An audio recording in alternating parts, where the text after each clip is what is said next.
topic is speaking about law in general, and we have our group member Nabila Minum Syarif, Salsamila, Fatih Alvarez, and me. And for definition, we will explain you about the definition of law in general.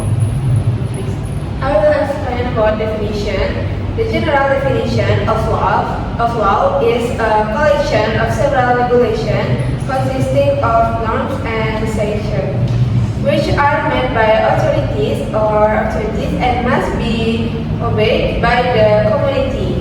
This law includes rules such as laws, regulation, rules in society, and decisions set by law enforcement.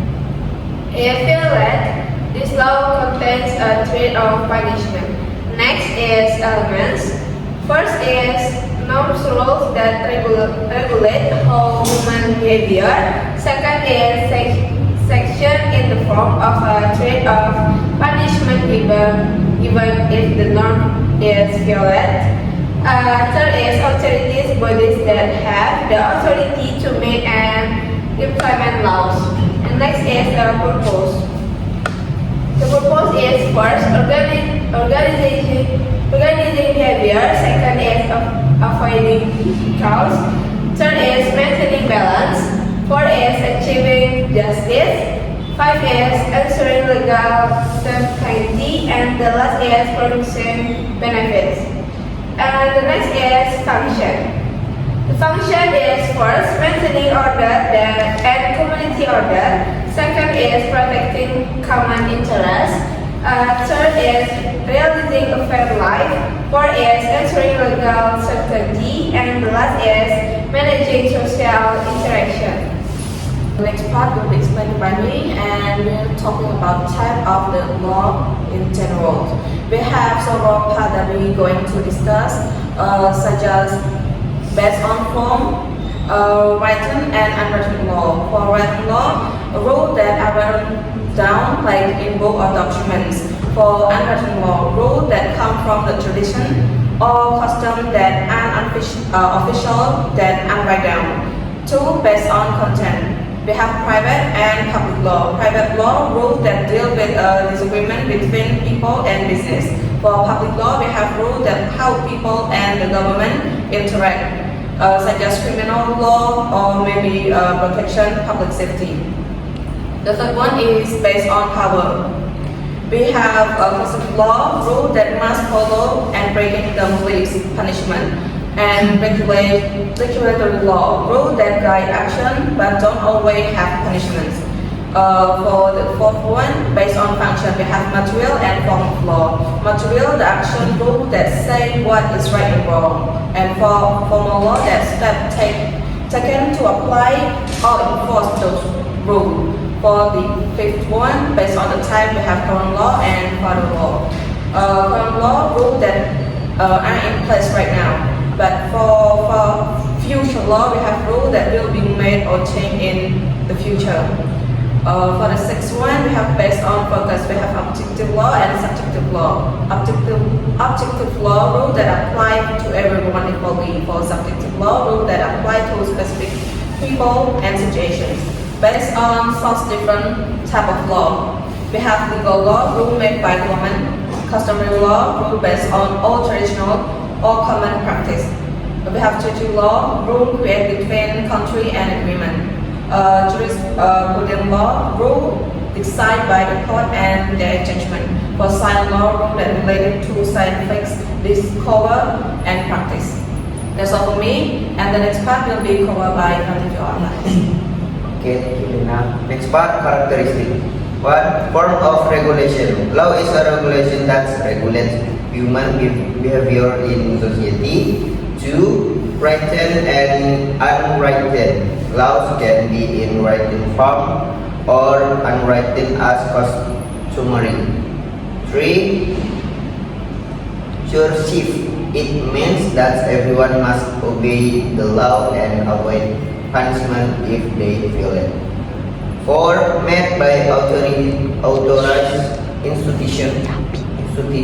Institution laws are not made carelessly.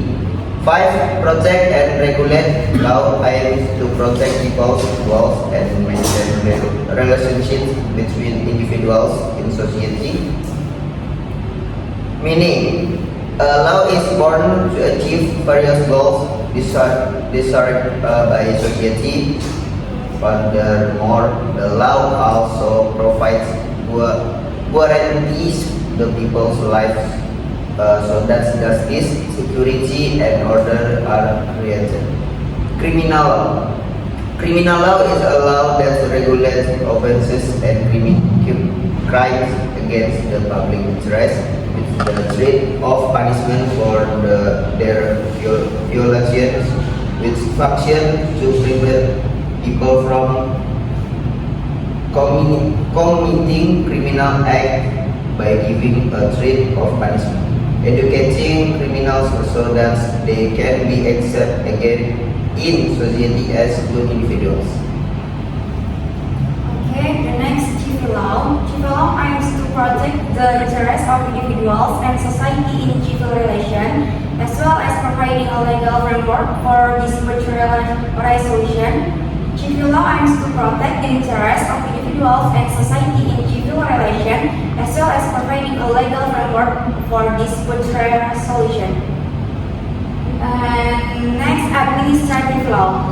Administrative law is a branch of law that regulates administrative structure, process, and practice within all states. State administrative law aims to maintain the balance between the government and citizens through regulating transparent and accountable administrative procedures, as well as protecting the rights of individuals in their relationship with the government.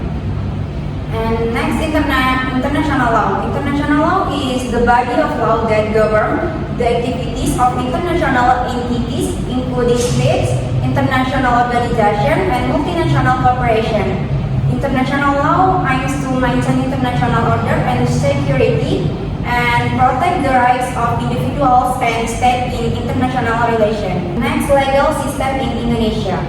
The legal system in Indonesia is a mixed legal system consisting of three main components: customer law, religious law, and civil or continental European law. The first, customary law, is the law born from the wisdom of local Indonesian communities. It is the oldest law and still prevails in some part of Indonesia. Second, religious law. Most Indonesian adhere to Islam, so Islamic Sharia law influenced the style of law in Indonesia. This religious law regulates aspects of civil law such as marriage, kinship, and inheritance. The third, civil law or continental Europe.